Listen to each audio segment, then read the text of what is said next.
คุณบายังกับนำเราท่านทั้งหลายได้เข้าสู่พิธีการสักครู่หนึ่งท่านอาจารย์ท่านพระมหาธนวัฒโนจะได้นำเราเข้าสู่พิธีการก็ขออนุโมทนาวันนี้ถือว่ามาร่วมถวายเสียงแด่ท่านอาจารย์ก่อนที่มานี่ไม่ใช่อะไรติดใจอยู่เรื่องหนึ่งเพราะครั้งหนึ่งท่านอาจารย์เชิญกับผมเป็นพิธีกรปรากฏว่าวันนั้นไม่ได้มานับตั้งแต่วันนั้นเพราะเหตุอะไรรู้ไหมครับเพราะติดซีรีส์หนังจีนไม่น่าดูครับก็ว่ามันติดครับไม่ไปครับผมได้เลยวันนี้ก็ไม่ปัญญาเนี่ยคือติดหนังนะครับก็ติดหนังเราติดเกาพุทจิ้งครับติดพุทจิ้งไม่ได้ไปงานถ้าเป็นพระไปว่าโกงาวัดก็ติดงานไม่ได้ไปงานท่านอาจารย์ในวันนั้น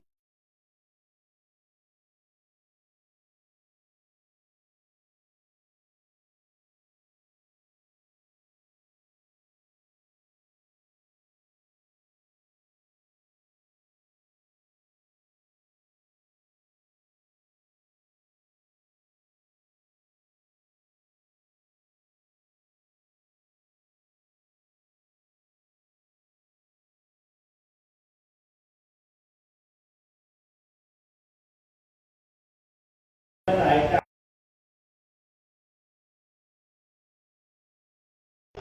ในการบำเพ็ญกองบุญกองกุศลท่านอาจารย์พระมหาประหยัดธีรวังโสท่านอาจารย์ได้ทำอย่างสุดกำลังการบูชาพระเดชพระคุณหลวงปู่พระพรหมมงคลผู้เป็นพระอาจารย์ท่านอาจารย์นั้นน้อมเกล้าน้อมกระหม่อมถวายอย่างสุดกำลังในการถวายสร้างหนังสือก็ดีเป็นเจ้าภาพโรงทานเจ้าภาพโต๊ะจีนท่านอาจารย์ได้ทำอย่างเต็มกำลังที่ทุกท่านได้ร่วมได้ทราบว่าเมื่อไม่กี่เดือนที่ผ่านมาท่านอาจารย์ก็ทำบุญอย่างเต็มกำลังเรียกว่าถวายพระสงฆ์นี่ได้ทราบข่าวว่ารูปละ10,000 บาทอาจจะน้อยไปประกอบประดุจด้วยเป็นอธิษฐานเป็นทานที่มีจำนวนมากแล้วทำได้ยากและก็ต่อมานั้นท่านอาจารย์ได้ถึงแก่มรณภาพก็ผมไม่ทราบว่าท่านอาจารย์ท่านไม่สบายวันนั้นเดินมาที่หน้ากุฏิก็ไม่เห็นท่านอาจารย์ความที่เราได้เห็นเวลาเราไปที่ไหนไม่ได้เห็นตัวจริงได้เห็นชายคาของหน้ากุฏิก็พอยังได้ให้ชื่นใจวันนี้ท่านอาจารย์ได้จากเราท่านทั้งหลายไปแล้วแต่คุณความดีถ้าท่านอาจารย์ได้กระทำบำเพ็ญมานั้นจะอยู่แทนซากที่จากไปเราท่านทั้งหลายได้เอาท่านอาจารย์เป็นครูเราผู้อยู่นั้นเป็นนักเรียนท่านอาจารย์สอนเรื่องความอนิจจังคือความไม่เที่ยงแท้แน่นอนท่านอาจารย์ได้สอนให้เราได้ประพฤติปฏิบัติเรียกว่าซ้ายย่างหนอขวาย่างหนอลมหายใจเข้าท้องพองกำหนดว่าพองหนอหายใจออกท้องยุบกำหนดว่ายุบหนอนั่งเดินให้นับเท้านั่งให้นับท้องคำสอนท่านอาจารย์นั้นจะติดอยู่กับเราท่านทั้งหลายไปจนกระทั่ง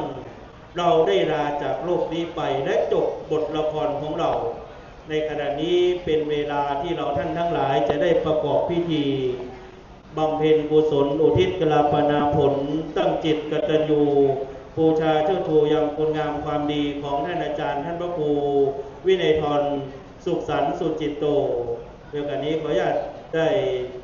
นิมนต์ท่านอาจารย์พระมหาธนวัฒโนได้เมตตาดำเนินพิธีการสืบไปครับ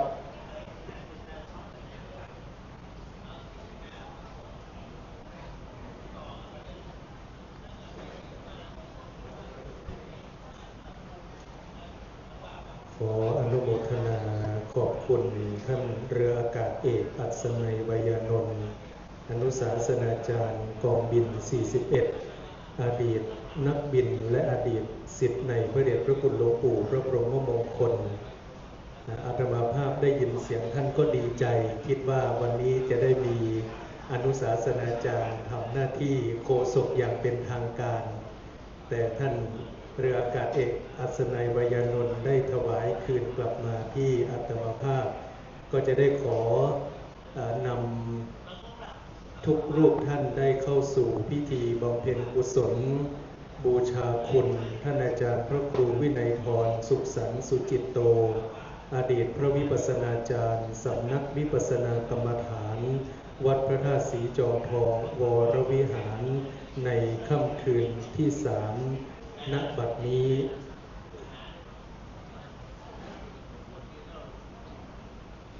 กล่าวขอน้อมกราบอาราธนาท่านอาจารย์พระมหาดวงรัตน์จิตรัตโนเรียนธรรม9 ประโยคเจ้าคณะอำเภออมก๋อยเจ้าอาวาสวัดบุพารามอำเภอเมืองเชียงใหม่องค์แสดงพระธรรมเทศนาขึ้นสู่ธรรมาสน์และขออาราธนาพระสงฆ์จตุรวรรคผู้สวดพระอภิธรรมขึ้นสู่อาสงฆ์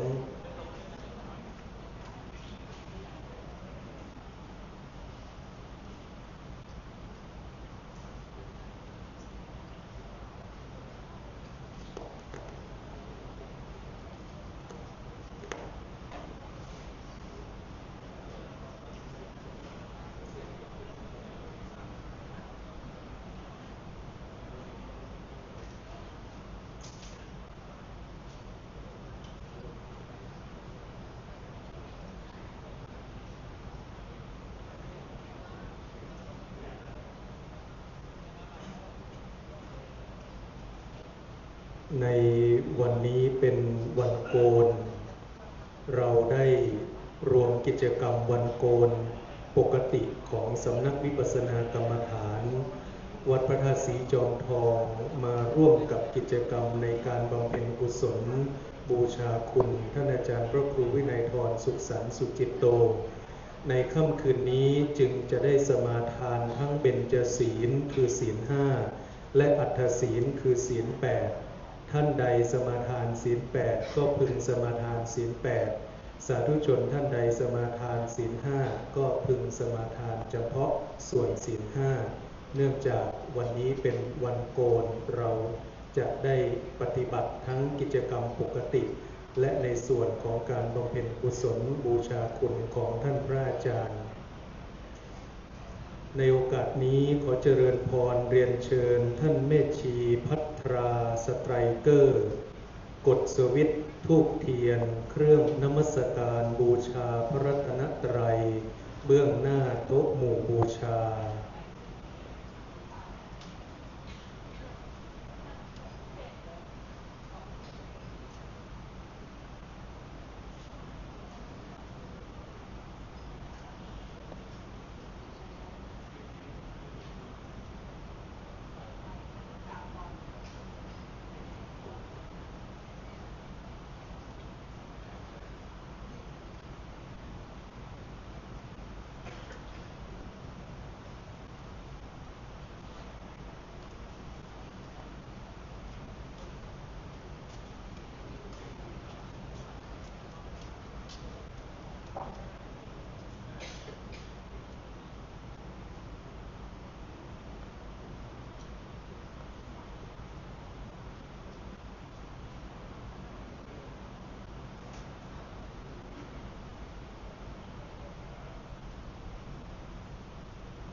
ขอเจริญพรเรียนเชิญร้อยตำรวจเอกตรีทศพลสนิทใจจุดธูปเทียนเครื่องทองน้อยเบื้องหน้าสรีระท่านอาจารย์พระครูวินัยธรสุขสันต์สุจิตโต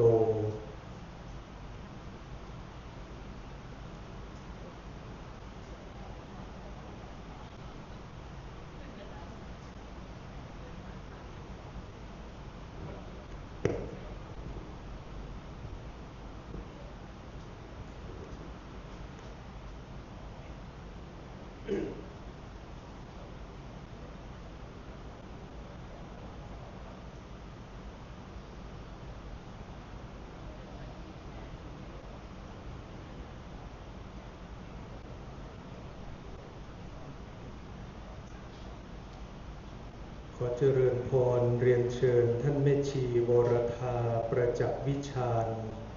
น้อมถวายพานดอกไม้ขอสมาทานเบญจศีลและอัฏฐศีลแด่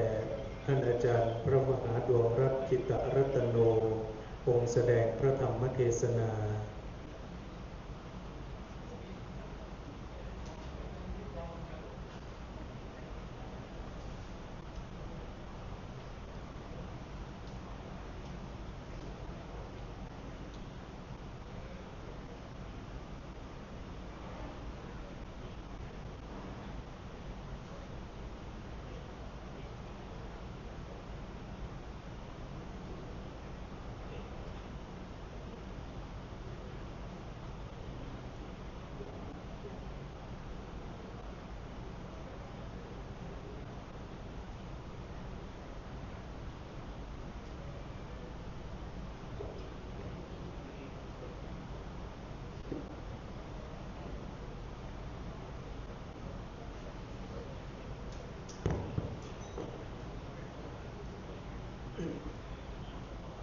อาราธนาและเรียนเชิญทุกรูปท่าน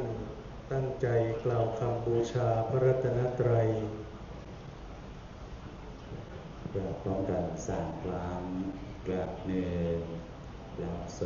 2กราบ3อิเมนาสการเรนะตังพุทธังอภิปูชยามะอิเมนาสการเรนะตังธัมมังอภิปูชยามะอิเมนาสการเรนะตังสังฆังอภิปูชยามะอะระหังสัมมาสัมพุทโธภคะวาพุทธังภคะวันตังอภิวาเทมิสวากขาโตภคะวตาธัมโมธัมมังนามัสสามิสุปฏิปันโนภคะวะโตสาวกสังโฆสังฆังนามามิคณะศรัทธาเจ้าบ้านว่าอาถรรพ์นะครับในการรับศีล5ส่วนแม่ชีอุบาสกอุบาสิกาเพิ่นจะว่าศีล8เพิ่นจะว่าอาถรรพ์นะครับมายังวันเตติสารเนนะสหะปัญจศีลานิยาจามะทุติยัมปิมายังพันเตติสารเนนะสหะปัญจศีลานิยาจามะตาติยัมปิมายังพันเตติสารเนนะสหะปัญจศีลานิยาจามะนะโมตัสสะภะคะวะโตอะระหะโตสัมมาสัมพุทธัสสะนะโมตัสสะภะคะวะโตอะระหะโตสัมมาสัมพุทธัสสะนะโมตัสสะภะคะวะโตอะระหะโตสัมมาสัมพุทธัสสะนะโมตัสสะภะคะวะโตอะระหะโตสัมมาสัมพุทธัสสะนะโมตัสสะภะคะวะโตอะระหะโตสัมมาสัมพุทธัสสะนะโมตัสสะภะคะวะโตอะระหะโตสัมมาสัมพุทธัสสะพุทธังสรณังคัจฉามิ พุทธังสรณังคัจฉามิ ธัมมังสรณังคัจฉามิ ธัมมังสรณังคัจฉามิ สังฆังสรณังคัจฉามิ สังฆังสรณังคัจฉามิ ทุติยัมปิพุทธังสรณังคัจฉา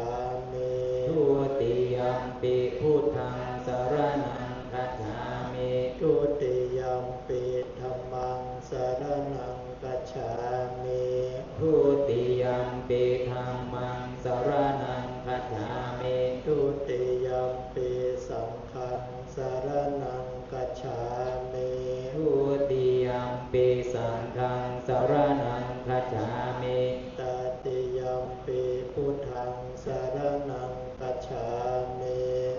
ติยัมปิพุทธังสรณังคัจฉามิตติยัมปิธัมมังสรณังกัจฉามิ ตติยัมปิธัมมังสรณังคัจฉามิตติยัมปิสังฆังสรณังกัจฉามิตติยัมปิสังฆังสรณังคัจฉามิติสรณะขมนังนิพพิตังอามาพันเตปานาติปาตาเวรมณีสิกขาปะทังสมาธิยามิปานาติปาตาเวรมณีสิกขาปะทังสมาธิยามิอะตินนาดานาเวรมณีสิกขาปะทังสมาธิยามิอาทินนาทานาเวรมณีสิกขาปะทังสมาธิยามิกาเมสุมิจฉาจาราเวรมณีสิกขาปะทังสมาธิยามิกาเมสุมิจฉาจาราเวรมณีสิกขาปะทังสมาธิยามิสัพพะพุทธ18อาภามัจจริยาเวรมณีสิกขาปะทังสมาธิยามิ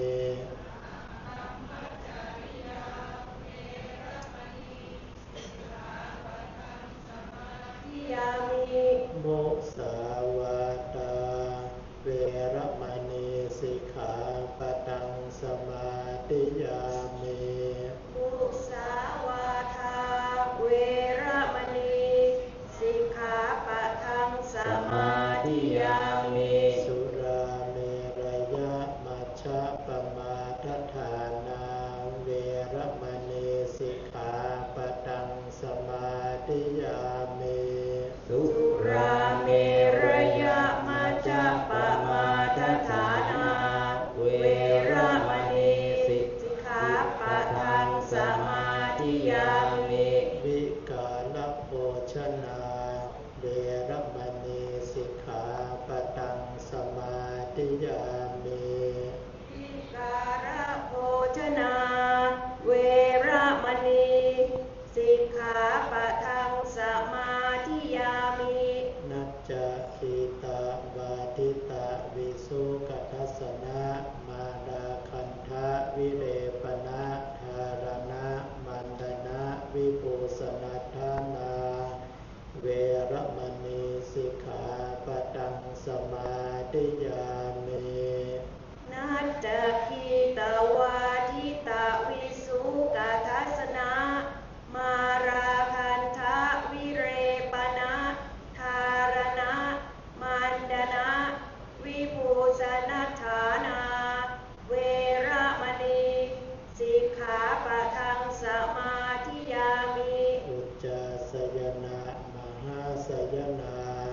เวรมณีสิกขาปะทังสมาธิยามิราสยนะ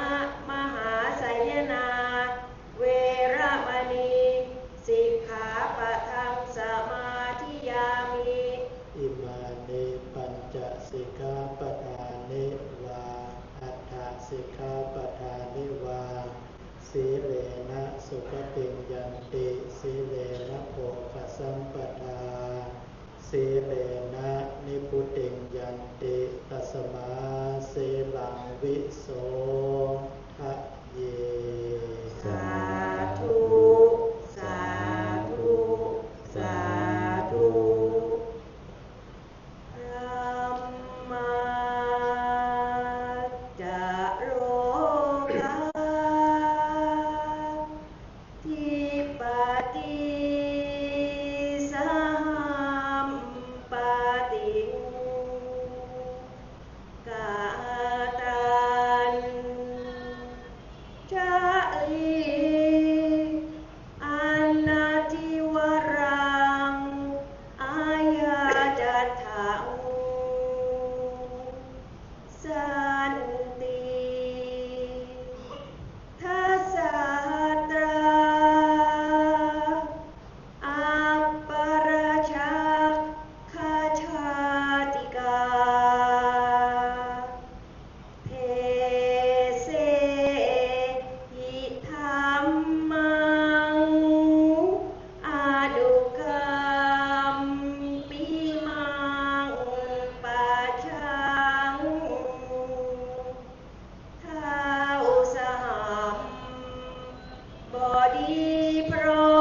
ดิษฐานหน้าที่สมควรแล้วจึงบังคมธุรีบาทพระศาสดาขอพรอันประเสริฐวรเลิศมโหฬารปวงสัตว์ในโลกากิเลสน้อยก็ยังมีขอองค์พระจอมปราศสู่ธรรมาสอันลูจีโปรดปวงปัจฉานิท่านจงโปรดแสดงธรรมนิมนต์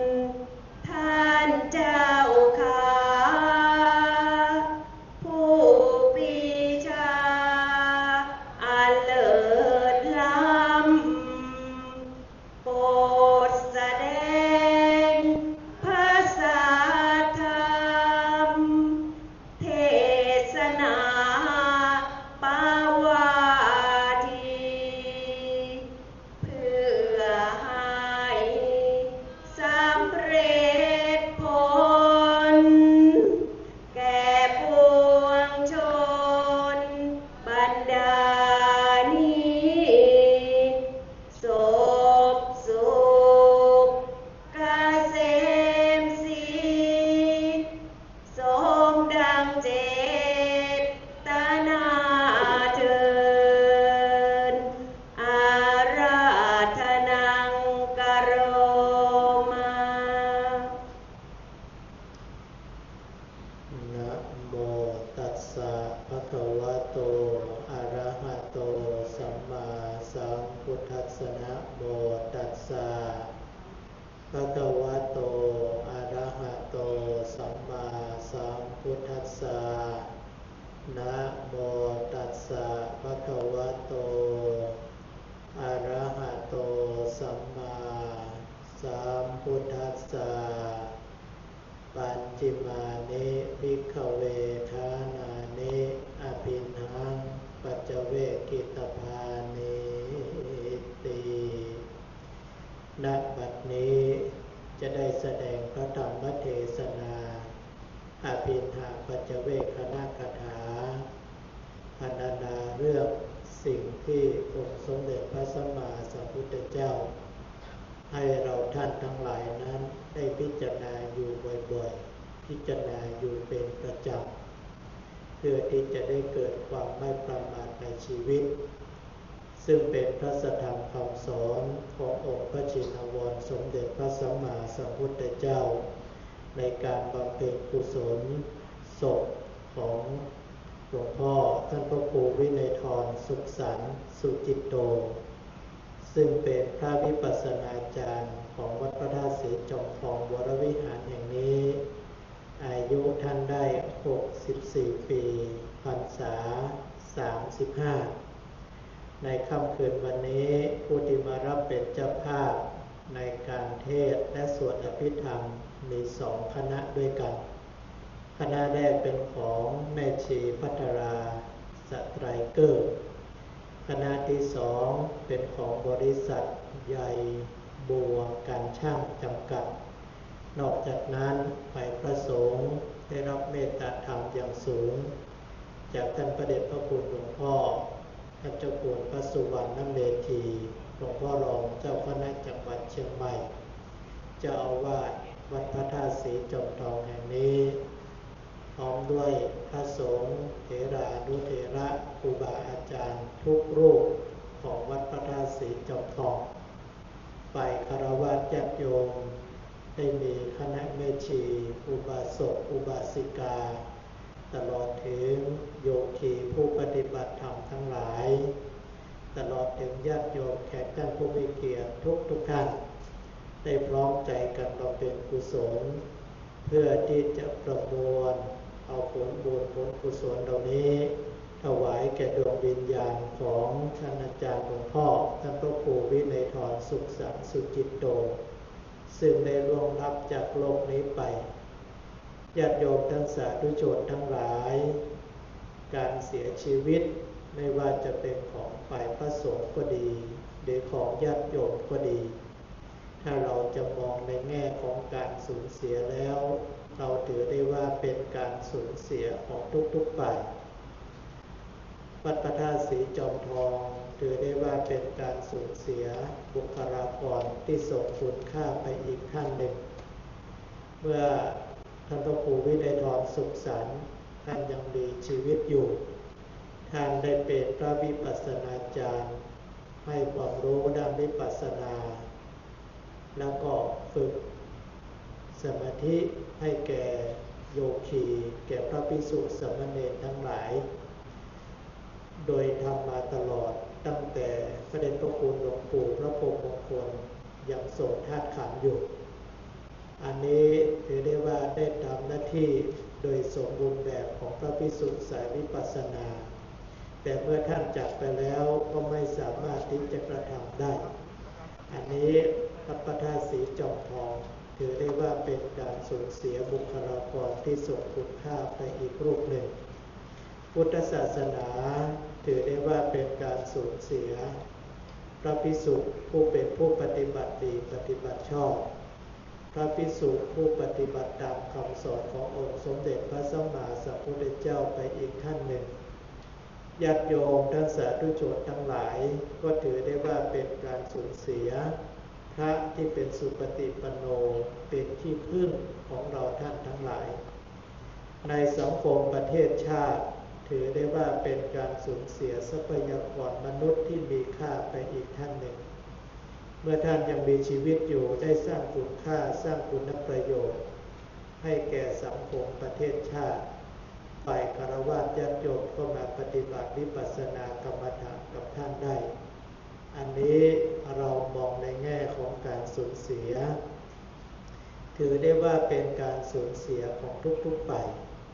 แต่ถ้าเราจะมองในแง่ของสัจธรรมชีวิตของเราท่านทั้งหลายนั้นก็ถือได้ว่าความตายนั้นให้ความยุติธรรมแก่เราท่านทั้งหลายถามว่าเพราะอะไรถึงว่าความตายนั้นให้ความยุติธรรมแก่เราท่านทั้งหลายก็เพราะว่าคนเรานั้นเมื่อเกิดมาแล้วทุกรูปทุกนามนั้นมีความตายเป็นที่สุดไม่ว่าคนนั้นจะอยู่ในสถานะใดอยู่ในเพศใดอยู่ในวัยใดก็ตามเมื่อถึงเวลามาแล้วเราก็ต้องจากกันเป็นธรรมดาแต่เราจะตายที่ไหนจะตายเวลาไหนจะตายอย่างไรนั้นเราไม่สามารถที่จะรู้ได้แต่เรารู้อย่างเดียวว่าเมื่อถึงเวลามาแล้วเราก็จะต้องจากโลกนี้ไปเพราะฉะนั้นโบราณนักปราชญ์ท่านจึงบอกไปว่าจะซ่อนตัวอยู่ในกลีบเมฆกลางเวหาจะซ่อนกายากลางสมุทรสุดวิสัยจะซ่อนตัวอยู่กลางเขาลำเนาภัย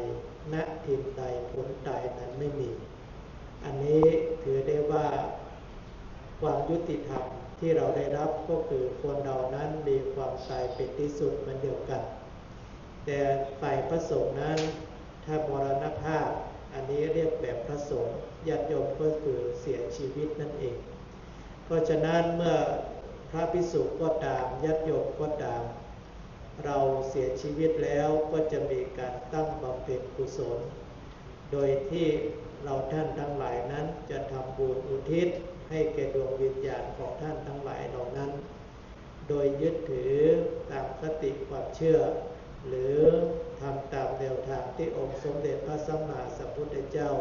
ให้ไว้แก่เราท่านทั้งหลายเพราะฉะนั้นเราท่านทั้งหลายนั้นเราจึงร่วมใจกันบำเพ็ญกุศลที่เรียกกันว่าทำบุญทักษิณานุปทาน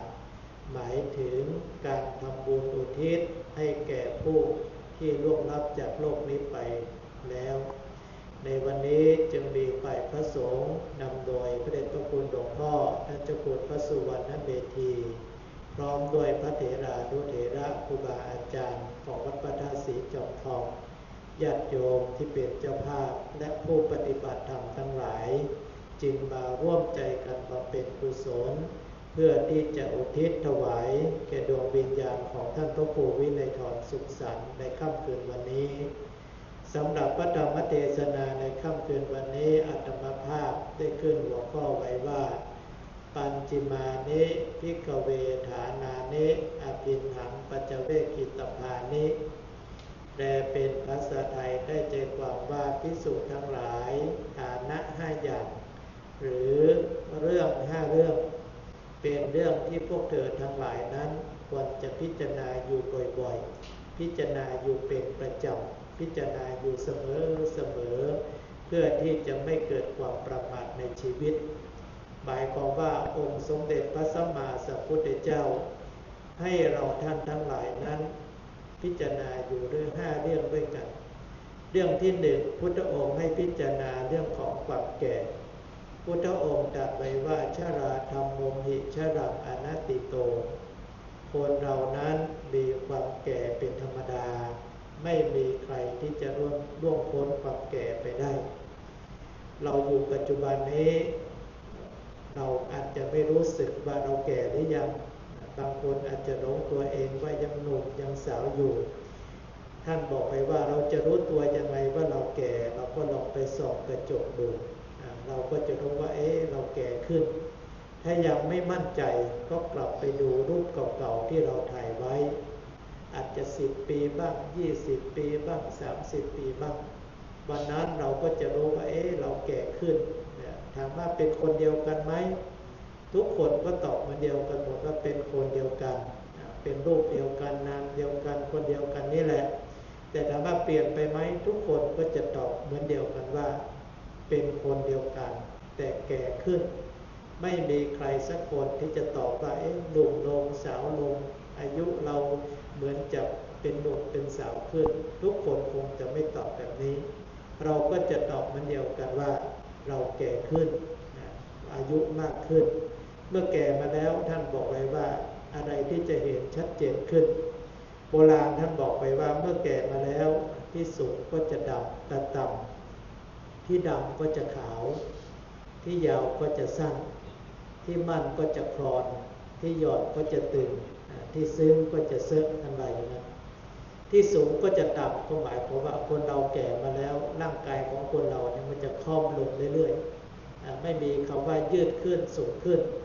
อาจจะหลายเซนบ้างบางคนอาจจะ 4-5 เซนต้องไปวัดความสูง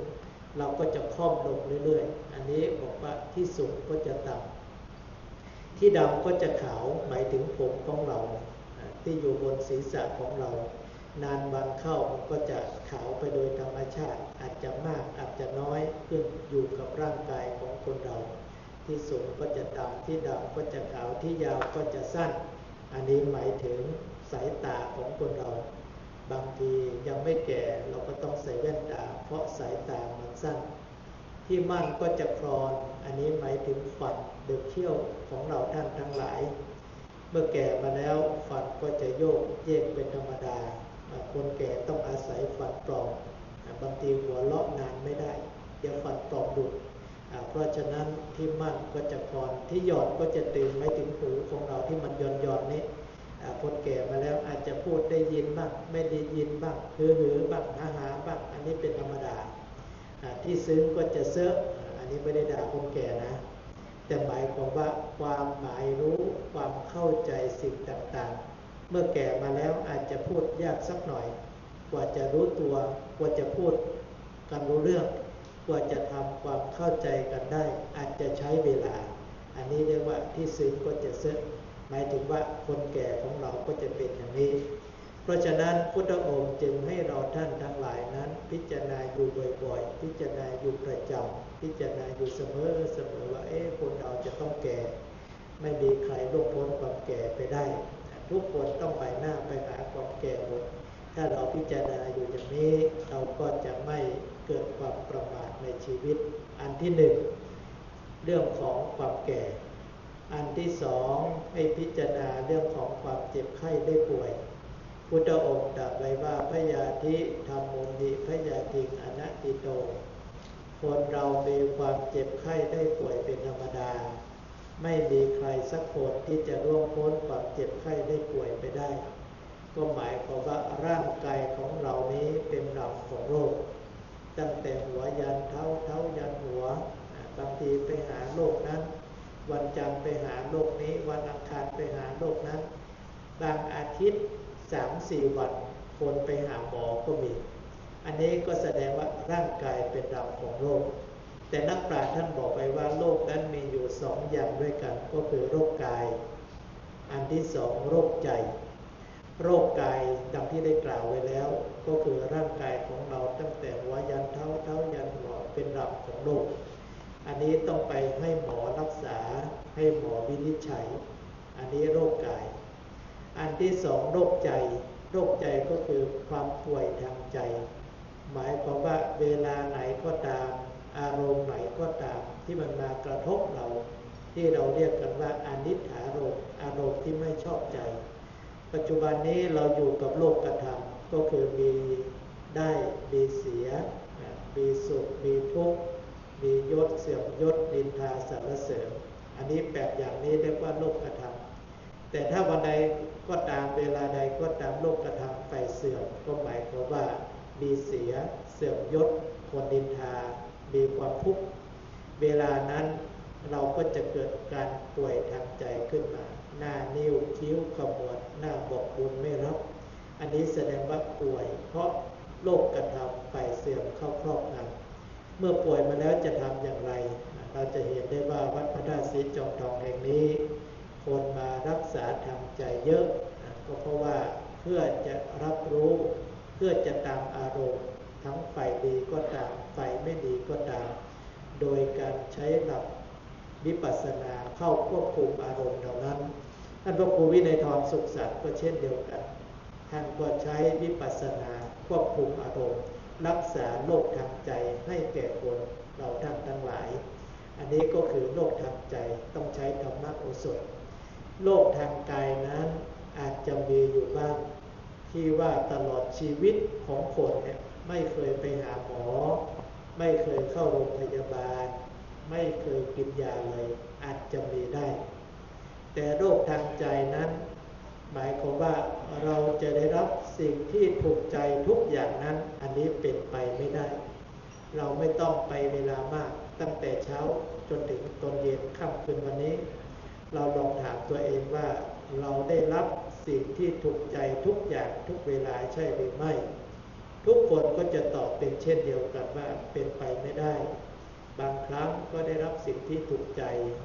บางครั้งก็ได้รับสิ่งที่ไม่ถูกใจถ้าได้รับสิ่งที่ถูกใจก็ไม่มีปัญหาถ้าได้รับสิ่งที่ไม่ถูกใจเรียกกันว่าอนิจจารมณ์เวลานั้นปัญหามันก็จะเกิดขึ้นมาเพราะฉะนั้นจึงใช้ธรรมโอสถขององค์สมเด็จพระสัมมาสัมพุทธเจ้าเพราะฉะนั้นองค์สมเด็จพระสัมมาสัมพุทธเจ้าจึงให้เราท่านทั้งหลายนั้นพิจารณาอยู่บ่อยๆพิจารณาอยู่เสมอว่าคนเรานั้นมีความเจ็บไข้ได้ป่วยเป็นธรรมดาไม่มีใครที่จะล่วงพ้นความเจ็บไข้ได้ป่วยไปได้ทุกคนจะต้องเจอสิ่งเหล่านี้อันนี้ประการที่2ประการที่3องค์สมเด็จพระสัมมาสัมพุทธเจ้าให้พิจารณาเรื่องของความตายพุทธองค์ตรัสไว้ว่ามรณะธัมโมหิมรณังอนัตติโตคนเรานั้นจะต้องตายเป็นธรรมดาไม่มีใครที่จะล่วงพ้นความตายไปได้ความตายก็คืออะไรก็คือการหมดสิ้นชีวิตหมดลมหายใจที่อยู่บนโลกนี้ทุกคนจะต้องตายเหมือนเดียวกันหมดเหมือนกับความตายนั้นผูกกับลมหายใจของเราท่านทั้งหลายเมื่อเราเกิดมาแล้วความเจ็บความตายก็ผูกมาด้วยแต่ถามว่าเราจะตายที่ไหนจะตายยังไงจะตายเวลาไหนนั้นเราไม่สามารถที่จะรู้ได้พุทธองค์ตรัสไปว่าชีวิตตังพยาธิกาโลเทหะนิเกปนังคติปัญเจเตชีวะโลกัสสมิงอนิมิตตานานายเร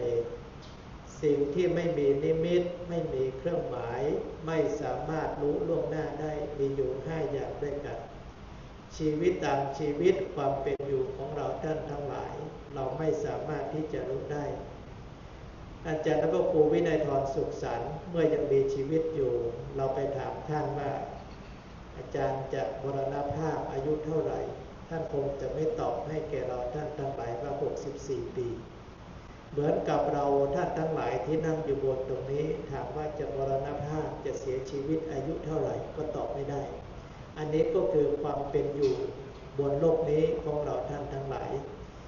ชีวิตตามชีวิตพยาธิโรคต่างๆเราก็ไม่สามารถที่จะเลือกโรคนั้นได้โรคนี้ได้โรคนั้นเราอยากเป็นโรคนี้เราไม่อยากเป็นเราก็ไม่สามารถที่จะเลือกได้กาโลกาละเวลาตายเราจะตายกี่โมงกี่ยามเราก็ไม่สามารถที่จะรู้ได้อาจารย์พระครูวินัยธรสุขสันต์มรณภาพเวลา10ไม่ได้บอกไว้นะแต่ว่าวันนี้เป็นวันบำเพ็ญกุศลได้นึกว่าเป็นเวลามรณภาพไม่ใช่เราท่านทั้งหลายก็ไม่รู้เหมือนกันว่าจะตายกี่โมงกี่ยามในรอบ24 ชั่วโมงกาโลกาละเวลาตายเทหานิเขปนังสถานที่ทอดร่างเราท่านทั้งหลายก็ไม่รู้เหมือนกันว่าจะมรณภาพจะเสียชีวิตที่ไหนบางท่านบางคนอาจจะเสียชีวิตในที่สูงคือตกเครื่องบินบ้างอยู่บนเครื่องบินระเบิดบ้างบางท่านบางคนอาจจะไปดินเนอร์ในลำน้ำเรือตกเรือดำน้ำไปก็มีบางท่านบางคนอาจจะเสียชีวิตที่โรงพยาบาลบางท่านบางคนอาจจะเสียชีวิตกลางถนนบางท่านบางคนอาจจะเสียชีวิตที่บ้านเราท่านทั้งหลายก็ไม่สามารถจะรู้ได้อันนี้เรียกว่าเทนะนิเขปนังสถานที่ทอดร่างและอันสุดท้ายคติหมายถึงว่าสถานที่ไปหมายความว่าหลังจากเราท่านทั้งหลายนั้นเสียชีวิตไปแล้วเราก็ไม่รู้ได้ว่าเราจะไปเป็นอะไรก่อนแต่เรารู้ว่ามี2 ทางก็คือทางดีเรียกว่าสุขติทางที่ไม่ดีเรียกว่าทุกขติแต่จะไปเป็นอะไรก่อนนั้นเราไม่สามารถที่จะรู้ได้อันนี้ก็คือสิ่งที่เราท่านทั้งหลายนั้นไม่สามารถที่จะรู้ได้เรื่องของความตายเพราะฉะนั้นโบราณนักปราชญ์ท่านจึงบอกไว้ว่านึกถึงความตายสบายนักมันตัดรับหักหลงในสงสารบรรเทามืดโมหันอันธการทำให้หายสะดุ้งและยุ่งใจอันนี้เรื่องของความตายเราไม่สามารถที่จะรู้ได้แต่พุทธองค์ให้พิจารณาอยู่บ่อยๆพิจารณาอยู่ประจำว่าเราจะต้องมีความตายเป็นธรรมดาอันนี้ประการที่3ประการที่4พุทธองค์บอกไปว่าสเปหิเมปิเยหิมนาเปหินานาภโววินาภโวแปลเป็นภาษาไทยได้ใจความว่าเราท่านทั้งหลายนั้นจะต้องพลัดพรากจากสิ่งของอันเป็นที่รักเป็นที่ชอบใจทั้งสิ้นหมายความว่าวันไหนก็ตาม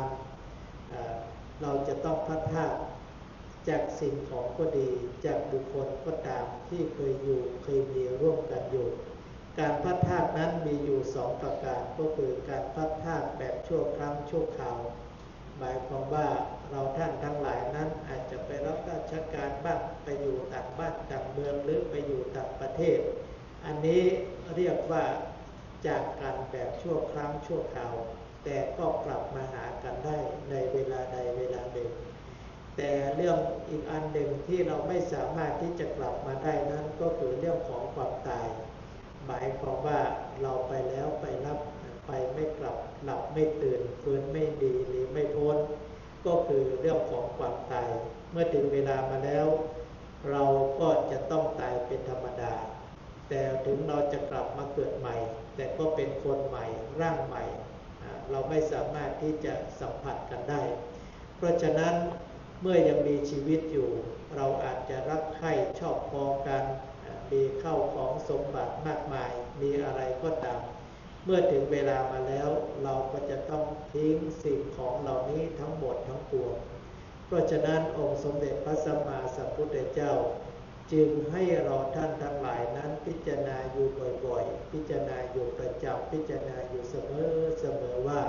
คนเรานั้นจะต้องพลัดพรากจากสิ่งของอันเป็นที่รักที่ชอบใจทั้งสิ้นอันนี้ประการที่4 และประการสุดท้ายองค์สมเด็จพระสัมมาสัมพุทธเจ้าให้พิจารณาเรื่องของกรรมคือการกระทำพุทธองค์บอกไว้ว่ากรรมัสสโกมิกรรมทายาโทกรรมโยนิกรรมปันทุกรรมปฏิสารโนยังกรรมังกริษฐามิกัลยาณังวาปาปกรรมวาตัสสะทายาโทภวิสามิแต่เป็นภาษาไทยได้ใจความว่าเราท่านทั้งหลายนั้นมีกรรมเป็นของตัวเองเราเป็นทายาทของกรรมเราจะต้องรับผลกรรมไม่ว่าจะดีหรือไม่ดีก็ตามสรุปได้ว่ากรรมะคือการกระทำที่เราทำไว้เราก็จะต้องรับผลกรรมนั้นคำว่ากรรมะนี้เป็นคำกลางๆที่องค์สมเด็จพระสัมมาสัมพุทธเจ้าให้ไว้แก่เราท่านทั้งหลายทางที่ดีเรียกว่ากุศลกรรมทางที่ไม่ดีเรียกว่าอกุศลกรรมกุศลกรรมก็ตามอกุศลกรรมก็ตามก็จะเป็นของเจ้าของชีวิตนั้นถ้าเราทำความดีที่เรียกกันว่ากุศลกรรมหรือความฉลาดกุศลกรรมนั้นก็จะติดตัวเราไปตลอดเวลาในทางไม่ดีเรียกว่าอกุศลกรรมหรือเป็นทางที่ไม่ทางเจริญไม่เป็นความฉลาดอกุศลกรรมนั้นก็จะติดตัวเราไปตลอดเวลาเช่นเดียวกันท่านจึงบอกไว้ว่าเปรียบเสมือนเงาของเราเงาของเรานั้นเรานั่งก็จะนั่งด้วยเรานอนก็จะนอนด้วยเราไปที่ไหนก็จะไปด้วยอันนี้เรื่องของกรรมะคือการกระทำเพราะฉะนั้นในทางพุทธศาสนานั้นท่านจึงให้สร้างอยู่สองอย่างก็คือบุญคือความดีกุศลกรรมคือความฉลาดบุญคือความดีนั้นสร้างที่ไหนท่านบอกว่าก็สร้างที่ตัวเรากว้างศอกยาววาหนาคืบทุกรูปทุกนามสร้างให้แก่ตัวเองอันนี้เป็นการสร้างบุญสร้างกุศลเมื่อเราท่านทั้งหลายนั้นมีชีวิตอยู่แต่เมื่อเราจากไปแล้วคนอยู่เบื้องหลังก็จะทำให้เหมือนที่เราท่านทั้งหลายทำในวันนี้อันนี้เป็นบุญเพิ่มเติมส่วนบุญต้นทุนนั้นเจ้าของชีวิตทุกรูปทุกนามทำให้แก่ตัวเองเมื่อยังมีชีวิตอยู่เพราะฉะนั้นในทางพุทธศาสนานั้นท่านจึงให้เราท่านทั้งหลายนั้นหมั่นสร้างบุญสร้างกุศลเมื่อเราจากไปแล้วบุญกุศลเหล่านั้นก็จะติดตัวเราไปตลอดเวลาและเป็นเครื่องอนุสรณ์ให้คนอยู่เบื้องหลังนั้นได้หวนระลึกนึกถึงว่าท่านเหล่านั้นเมื่อยังมีชีวิตอยู่ได้สร้างคุณงามความดีได้สร้างคุณประโยชน์ไว้เป็นอนุสรณ์ให้คนอยู่เบื้องหลังนั้นได้หวนระลึกนึกถึงท่านจึงบอกไปว่าการก่อสร้างสั่งสมซึ่งทางบุญคือสร้างคุณความดีไม่มีหายย่อมนำสุขมาให้สู่ใจกายเป็นหรือตายก็ให้ผลโดนบันดาลบุญเป็นเงาเฝ้าดักติดบุญเป็นมิตรในทุกที่คอยช่วยเหลือเอื้ออารีห่างนาทีปลอดโปรยภัยบุญพิทักษ์บุญรักษาบุญนำพาพบสุขใสแม้ชีพลับดับล่วงไปบุญส่งให้สวัสดีเพราะฉะนั้นในวันนี้เราท่านทั้งหลายได้มาบำเพ็ญบุญบำเพ็ญกุศลนอกจากจะเป็นการอุทิศถวายแก่ท่านผู้มรณภาพไปแล้วเราท่านทั้งหลายนั้นก็เชื่อได้ว่ามาสร้างบุญสร้างกุศลเราเห็นร่างของท่านพระครูวินัยทรสุขสันต์เป็นตัวอย่างว่าเมื่อท่านยังมีชีวิตอยู่ท่านได้สร้างบุญงามความดีโดยการปฏิบัติดีปฏิบัติชอบได้เอาแสงสว่างให้แก่ผู้ปฏิบัติธรรมทั้งหลายโดยท่านเป็นวิปัสสนาจารย์ของเราท่านทั้งหลายอันนี้บุญกุศลของท่านนั้นคงเต็มเปี่ยมอยู่แล้วแต่โดยถือคติความเชื่อตามที่เราท่านทั้งหลายนั้นได้ประพฤติปฏิบัติเราท่านทั้งหลายนั้นก็มาร่วมมาเป็นบุญมาเป็นกุศลเพื่ออุทิศบุญกุศลเหล่านี้ถวายแก่ดวงวิญญาณของท่านจึงเป็นสิ่งที่น่าอนุโมทนาสาธุการเป็นอย่างยิ่งในค่ำคืนวันนี้ได้เอาสิ่งที่พุทธองค์ให้เราท่านทั้งหลายนั้นพิจารณาอยู่บ่อยๆพิจารณาอยู่เสมอพิจารณาอยู่ประจำก็คือคนเรามีความแก่เป็นธรรมดาไม่ล่วงพ้นความแก่ไปได้คนเรานั้นมีความเจ็บไข้ได้ป่วยเป็นธรรมดาไม่มีใครที่จะล่วงพ้นความเจ็บไข้ได้ป่วยไปได้คนเรานั้นมีความตายเป็นธรรมดาไม่มีใครที่จะล่วงพ้นความตายไปได้เราจะต้องพลัดพรากจากสิ่งของอันเป็นที่รักเป็นที่ชอบใจทั้งสิ้น และอันสุดท้ายคนเรานั้นมีกรรมเป็นของตัวเองจะต้องรับผลกรรมที่เราท่านทั้งหลายนั้นกระทำไว้ขออนุโมทนาสาธุการต่อทุกท่านอิมินากตะปุญเยนะด้วยบุญด้วยกุศลที่คณะท่านเจ้าภาพอันประกอบไปด้วยแม่ชีพัฒราสไตรเกอร์คณะที่สองบริษัทยายบัวการช่างจำกัดตลอดถึงคณะสงฆ์นำโดยพระเดชพระคุณหลวงพ่อท่านเจ้าคุณพระสุวรรณเมธีด็อกเตอร์หลวงพ่อรองเจ้าคณะจังหวัดเชียงใหม่เจ้าวาดพระธาตุศรีจอมทองวรวิหารแห่งนี้พร้อมด้วยครูบาอาจารย์พระเถรานุเถระพระสงฆ์สามเณรทุกรูปญาติโยมท่านสาธุชนทุกท่านได้บำเพ็ญให้เป็นไปแล้วขอผลบุญนี้จงถวายแก่ดวงวิญญาณของท่านพระครูวินัยธรสุขสันต์สุจิตโตอายุ64 ปีพรรษา35ผู้ล่วงลับจากโลกนี้ไปขอให้ดวงวิญญาณของท่านมีความสุขในสุคติสัมปรายภพสมเจตนาบารมของทุกท่านรัตนัตยานุภาเวนะรัตนัตยเตชะสาด้วยเดชอุดภาพแห่งคุณพระศรีรัตนตรัยขอให้ทุกท่านจงเจริญด้วยอายุวันนะสุขภาละปฏิภาณธนสร้างสมบัติด้วยกันทุกท่านทุกคนแสดงพระธรรมเทศนาอภิญญาปัจเจเวคณกถาพอสมควรแก่เวลาขอยุติพระธรรมเทศนาไว้แต่เพียงนี้เอวังก็มีด้วยประการฉะนี้หันทวยังสาธุกรังกโรมาเสสาธุสาธุสาธุอะหังพุทธันจะธัมมัญจะสังฆัญจะสรณังคตาอุปาสิกตังเทเสสิงภิกขุสังฆสะสัมมุขา เอตังเมสารนังเขมังเอตังสารณมุตตมังเอตังสารณมาคัมมะสัพพะทุกขาปะมุญจเรยะถาภรังจเรยาหังสัมมาสัมพุทธัสสะสนังทุกขนิสสรณเสวะภาคิริสังอนาคเตกายนะวาจายาวาเจตาสาวาพุทเทกุกัมมังปะกตังมยายังพุทโธปฏิคันหาตุอัจจยันตังการันตเรสังวริตุวะพุทเทกายนะวาจายาวาเจตาสาวาธัมเมกุกัมมังปะกตังมยายังธัมโมปฏิคันหาตุอัจจยันตังการันตเรสังวริตุวะธัมเมกายนะวาจายาวาเจตาสาวาสังเคปุกัมมังปะกตังมยายังสังโฆปฏิคันหาตุอัจจยันตังการันตเรสังวริตุวะสังเคพระธรรมเทศนาอภิญหปัจเจเวคคณกถาโดยท่านอาจารย์พระมหาดวงรัตติตรัตโนปริยธรรม9ประโยคเจ้าคณะอำเภอองค์ก๋อยเจ้าอาวาสวัดภูพารามอำเภอเมืองจังหวัดเชียงใหม่ได้สำเร็จเสร็จสิ้นลงลำดับต่อไปพระสงฆ์จตุรวรรควัดภูพารามจะได้สวดพระอภิธรรมขอเจริญพรเรียนเชิญอาจารย์รัชนีบูรณ์เกริกไกรวันกดสวิตธูปเทียนบูชาพระธรรมเบื้องหน้าตู้พระธรรมด้านหน้าพระสงฆ์จตุรวรรคผู้สวดพระอภิธรรม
นะโมตัสสะภะคะวะโตอะระหะโตสัมมาสัมพุทธัสสะนะโมตัสสะภะคะวะโตอะระหะโตสัมมาพุทธัสสะนะโมตัสสะภะคะวะโตอะระหะโตสัมมาสัมพุทธัสสะกุศลธัมมาอะกุศลอาภัยกตาธัมมกตาเมธัมมากุศลายาสมิงสามาเยกามาวะจาลังกุศลังจิตตังอุปันนังโหติโสมานัสสะสหญาณสัมปยุตตังรูปารมะนังวาสัทธารมะนังวาคันธารมะนังวารสารมะนังวาโพธพารมะนังวาธัมมายังวาปานาราปัตตสมิงสามาเยภะโสโหติอวิเคโปโหติเยวาปานาตัสสมิงสามาเยอัญเยปิอธิปติจาปันนาอารูปิโนธัมมาอิเมธัมมากุศลาปัญจขันธารูปขันโธเวทนาขันโธสัญญาขันโธสังขารขันโธตถาคตาโมรูปขันโธยังกินเจรูปังอติตานาคตาปัญจุปันนังอาชัตตังวาภาหิทาวาโอลาริกังวาสุขุมังวาหินังวาปานิตังยัมภุเรวาสันติเกวาตะเทกัจจังอภิสัญโยหิตวะอภิสังกิปิตวะอายังพุจจเตรูปขันโทสังฆโหอาสังฆโหเตนะอาสังฆาหิตังอาสังฆาหิเตนะสังฆาหิตังสังฆาหิเตนะสังฆาหิตังอาสังฆาหิเตนะอาสังฆาหิตังสัมปโยโควิปัสสัมปยุเตนะวิปยุตังวิปยุเตนะสัมปยุตังอาสังฆหิตังชาปัญญติโยขันธปัญญติอายตนะธาตุปัญญติสัจจปัญญติอินทรียปัญญติปุคคลปัญญติกิตาวาตาปุคคลานังปุคคลปัญญติสัมมายังอาสัมมายังวิมุตโตกุปะธัมโมหะกุปะธัมโมปาริหานะธัมโมหะปาริหานะธัมโมเจตนาปัปโพอนุรักขณาปัปโพปุถุชนโนโคตาลาภูพายุปาลาโตปาลาโตภะภะคะมโนอะภะภะคะมโนนิยโตอะนิยโตปฏิปันนะโกภะเลติโตอะระหะอะระหะตายาปฏิปันโนปุคคะโลอุปาลปฏิปารมัตเถนะติอามันตโยสัจจิกะโตปารามัตโตตะโตโสปุคคะโลอุปาลปฏิสัจจิกะถาปารามัตเถนะตินะเหวังวัตตะเพอาชนะอินิกะหังหันเจ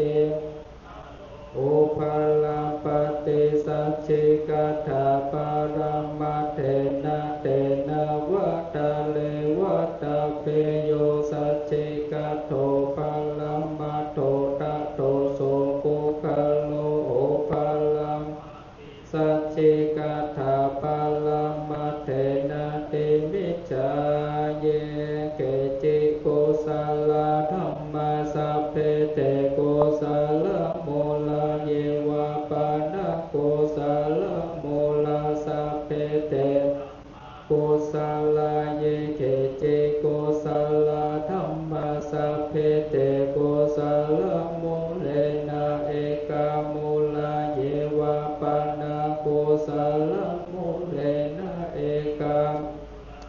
เพเตธัมมากุศลาเห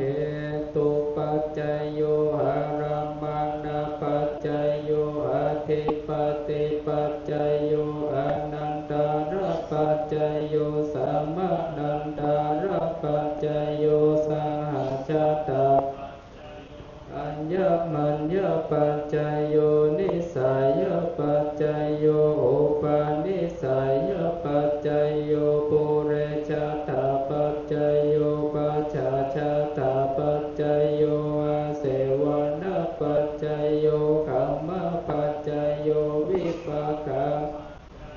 อาหาราปัจจยโยอินทรียปัจจยโยชนะปัจจยโยมัคคะปัจจยโยสัมปายุตตาปัจจยโยวิปายุตตาปัจจยโยอธิปัจจยโยนัตถิปัจจยโยวิคตาปัจจยโยอวิคตาปัจจยโยสาธุสาธุสาธุพระสงฆ์จตุรวัตรวัดบุพารามอำเภอเมืองเชียงใหม่สวดพระอภิธรรมจบลงเป็นที่เรียบร้อยในลำดับต่อไปจะเป็นการทอดผ้าบังสุกุลพิธีในการทอดผ้าบังสุกุลนั้นเมื่อศาสนพิธีกรได้เรียนเชิญท่านเจ้าภาพทอดผ้าไตรทอดผ้าบังสุกุลขอเจริญพรท่านเจ้าภาพที่ได้ขานรายนามนั้นรับผ้าบังสุกุลจากเจ้าหน้าที่และทอดเบื้องหน้าพระสงฆ์ตามที่จะได้เรียนเชิญสืบต่อไปการทอดผ้าไตรบังสุกุลโดยคณะท่านเจ้าภาพคณะที่หนึ่งท่านแม่ชีภัทราสไตรเกอร์ขอเจริญพรเรียนเชิญท่านแม่ชีภัทราสไตรเกอร์ทอดผ้าไตรบังสุกุลเบื้องหน้าองค์แสดงพระธรรมเทศนาและขอเจริญพรเรียนเชิญท่านแม่ชีและท่านเจ้าภาพผู้มีรายนามดังต่อไปนี้ทอดผ้าบังสุกุลเบื้องหน้าพระสงฆ์จตุรวัตรผู้สวดพระอภิธรรมรูปที่หนึ่งเรียนเชิญท่านแม่ชีพรปวีเนียมสุวรรณรูปที่สองเรียนเชิญท่านแม่ชีแสงเดือนบาสรูปที่สามเรียนเชิญท่านแม่ชีเกียงคำแก้วสมวางและรูปที่สี่เรียนเชิญคุณน้ำทิพย์สุดารินทอดผ้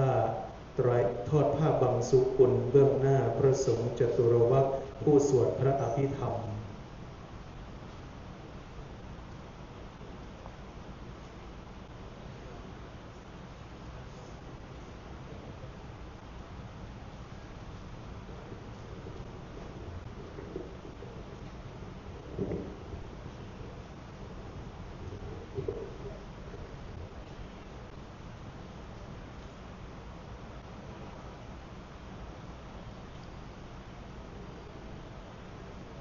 เมื่อทอดผ้าไตรบังสุกุลผ้าบังสุกุล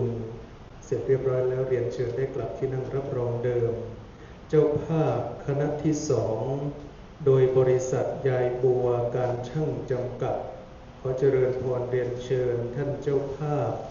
ผู้มีรายนามดังต่อไปนี้เรียนเชิญร้อยตำรวจเอกตรีทศพลสนิทใจทอดผ้าไตรบังสุกุลเบื้องหน้าองค์แสดงพระธรรมเทศนาและทอดผ้าบังสุกุลเบื้องหน้าพระสงฆ์จตุรวัตรรูปที่หนึ่ง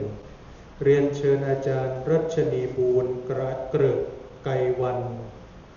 ทอดผ้าบังสุกุลรูปที่สองเรียนเชิญอาจารย์นวพรพุษดีทอดผ้าบังสุกุลรูปที่สามและเรียนเชิญคุณเพ็ญศรีสินทุเพ็งทอดผ้าบังสุกุลรูปที่สี่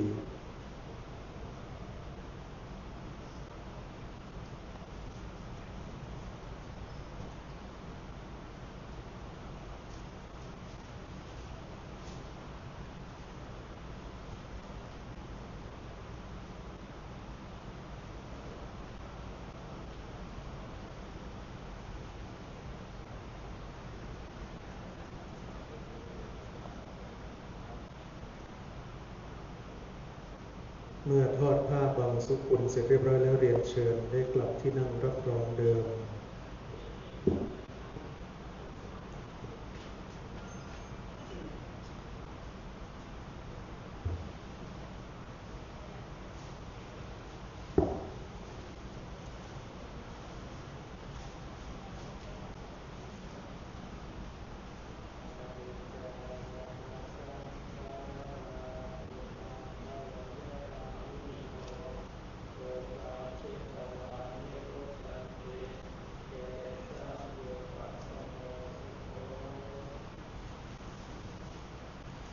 ลำดับต่อไปเป็นการถวายกัปปิยพันธ์เครื่องทยธรรมเครื่องทยทานถวายกัปปิยพันธ์เครื่องทยทานบูชาคุณพระพุทธพรเรียนเชิญท่านแม่ชีภัทราสไตรเกอร์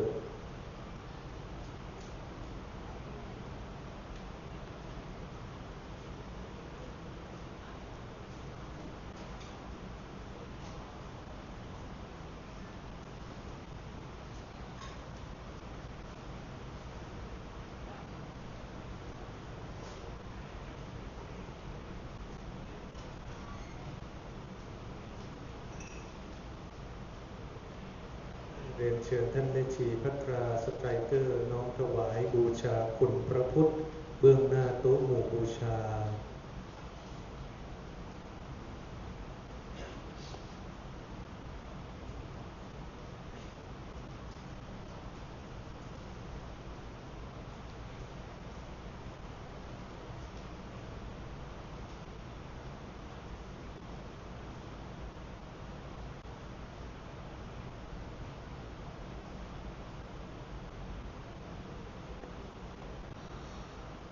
และขอเจริญพรเรียนเชิญท่านแม่ชีภัทราสไตรเกอร์น้อมถวายเครื่องทยธรรมบูชาธรรมแด่องค์แสดงพระธรรมเทศนาเบื้องหน้าธรรมาสน์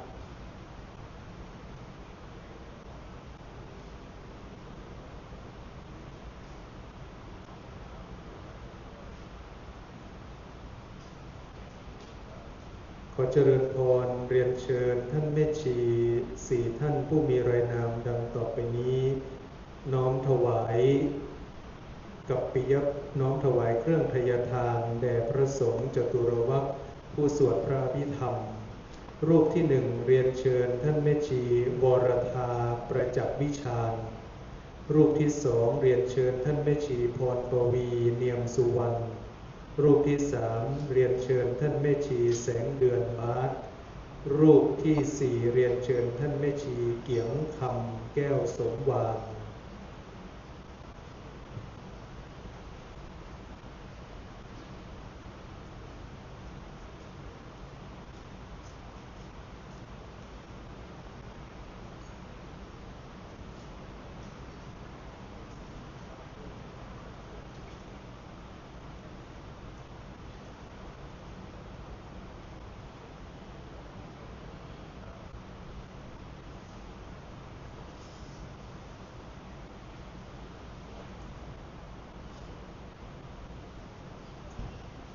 ถวาย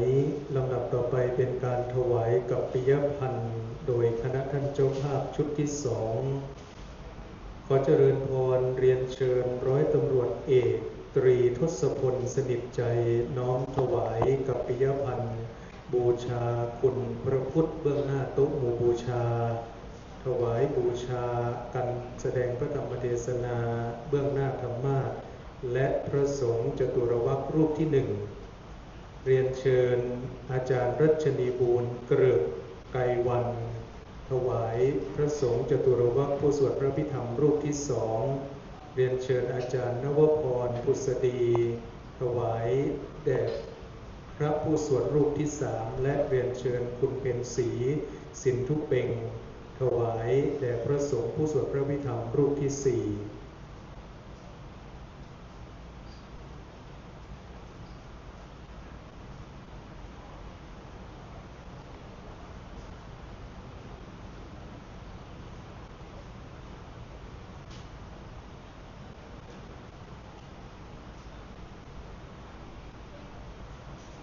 รียนเชิญถวายบูชาธรรมก่อนนะเรียนเชิญท่านร้อยตำรวจเอกตรีทศพลสนิทใจถวายบูชาธรรม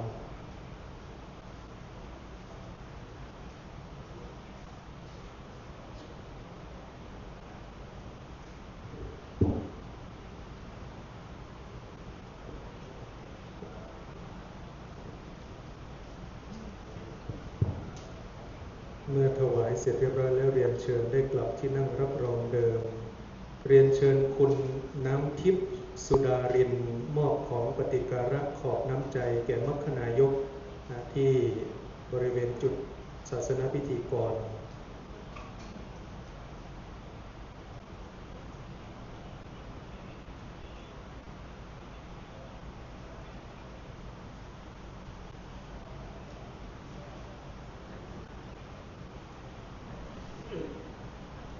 อาราธนาและเรียนเชิญทุกรูปท่านตั้งใจ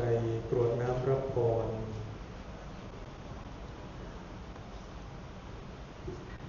ยะถาวาริปริปุเรนติสาคารังเอวะเมวะอิโตทินังเปตานังอุปกัปปติอิชิตังปฏิตังตุมหังทิปะเมวะสมิจฉตุสพเพปุเรนตุสังกปาจันโทปนนะโสยะถามณิโชติระโสยะถาเววัจันตุสัพพะโรโควินาศตุมาเตภวันวันตรายโยติขายุโกภวะอภิวาทนาสิริสเนจังวุฒาปัจจายโน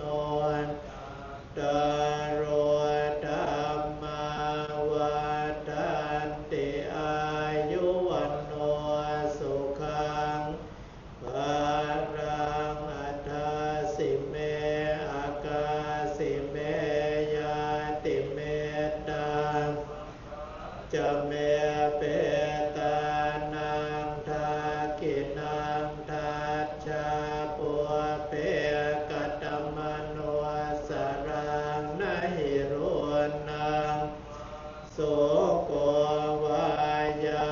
วัญญาปฏิเทวนานาตังเปตานามาทายะเอวังทันติยาตโยอายัญจะโพธ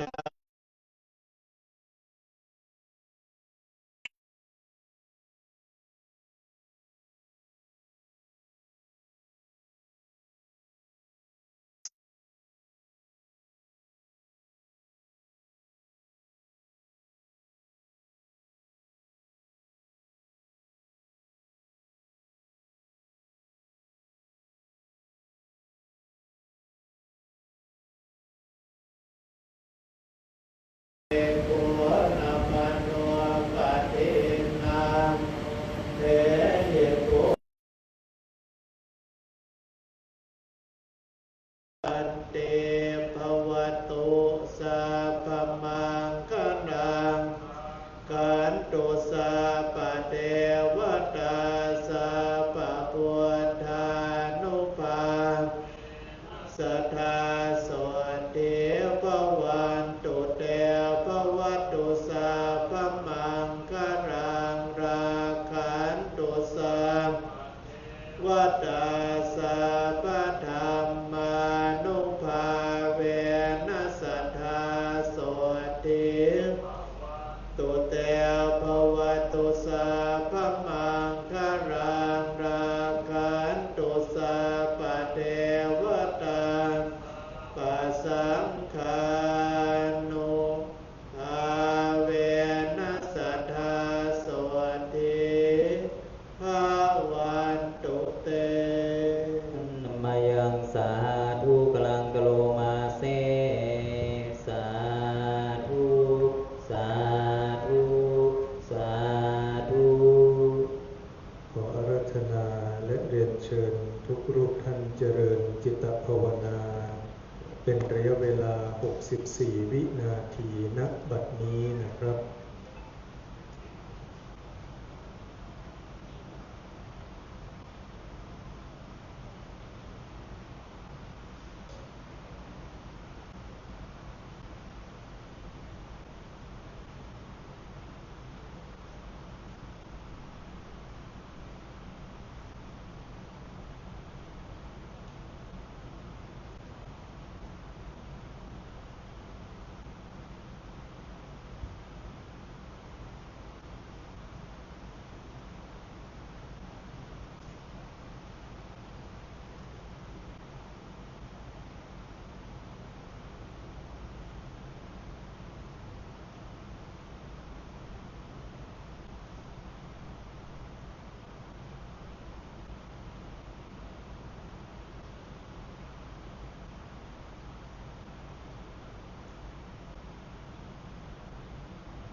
พอสมควรแก่เวลาแผ่เมตตาแบบพื้นเมืองล้านนาอิตังตานากัมมังนิพพานาปัจจยโยโหตุโนนิจังอิตังศีลานิพพานาปัจจยโยโหตุโนนิจังอิตังภาวนานิพพานาปัจจยโยโหตุโนนิจังยังกินเจกุสาลังกันตัมปังกัมมังสัมเพหิกาเตหิกาตังปุญญังโนกันตุสุนันตุพนโตเยเทวาสมิงธาเนอาทิคาตาทิคายุกาสัทธาหนตุสัมภาสันตานังปาริหารันตุมาตาปิตาสุขีตาหนตุทุกขาปามุจจันตุสัมเพยติกาสุขีตาหนตุปามุจจันตุสัมเพยติกาสุขีตาหนตุทุกขาปามุจจันตุสัมเพปิสาสัมเพยังคาเปตาสุขีตาหนตุทุกขาปามุจจันตุสัมเพนักขันตาสุขีตาหนตุปามุจจันตุสัมเพเทวาสุขีตาหนตุทุกขาปามุจจันตุสัมเพอาจาริยุปัจจยาหนตุทุกขาปามุจจันตุสัมภาสัมปันตินังสมิจจันตุโอวันตามิพุทธังสัพพังเมขามะธาเมพันเตวันธามิธัมมังสัพพังเมโตสังฆามะธาเมพันเตวันธามิสังฆังโตสังฆามะธาเมพันเตวันธามิกุรุปัจจาจาริเยสัพพังเมขามะธาเมพันเตวันธามิกัมมัฏฐานังสัพพังเมโตสังพันเตวันธามิอาราเมพันธาสิมายังสัพพังเมโตสังฆามัฏพันเตวันธามิเจติยังสัพพังสัพพังฐาเนสุปฏิทิตาสาริราธาตุมหาโพธิรูปังสักกาลังสัทธานาคาโลเกเทวาโลเกพรหมาโลเกทิเปลังกาทิเปสาริราธาตุโยเกสาธาตุโยอาระธาตุโยเจติยังคันธาตุติงจตุราสิติสาเสธรรมคันเทสัพเพสัมปาติยังอาหังวันดามิสัพพะโสต่อไปนี้ขอกราบนิมนต์และเรียนเชิญทุกรูปท่านได้น้อมพนมมืออัญชุรี ไปทางพระมหาเถระพระเถระนุเถระทั้งนั้นวันตาน้อยโดยพร้อมเพรียงกัน วันตามีปันเตสัพพังอาปาราดังคามาธาเมปันเตมยากาตังปุญญังสามินาทิตาพังสามินากาตังปุญญังไมหังทาตาพังสาธุสาธุอนุโมทามิจัตตาโลธรรมาวัฏันติอายุวันโนสุขังภะลังสาธุสาธุสาธุเอาบทตัวจากเนอสปีติโยวิวัจจันตุสัพพะโลโกวินัสตุมาเตปวัตวันตรายโยสุขีทีคายุโกภวะอภิวาทนาสีลิสนิอายุโนจตารโรธรรมาวัฏันติ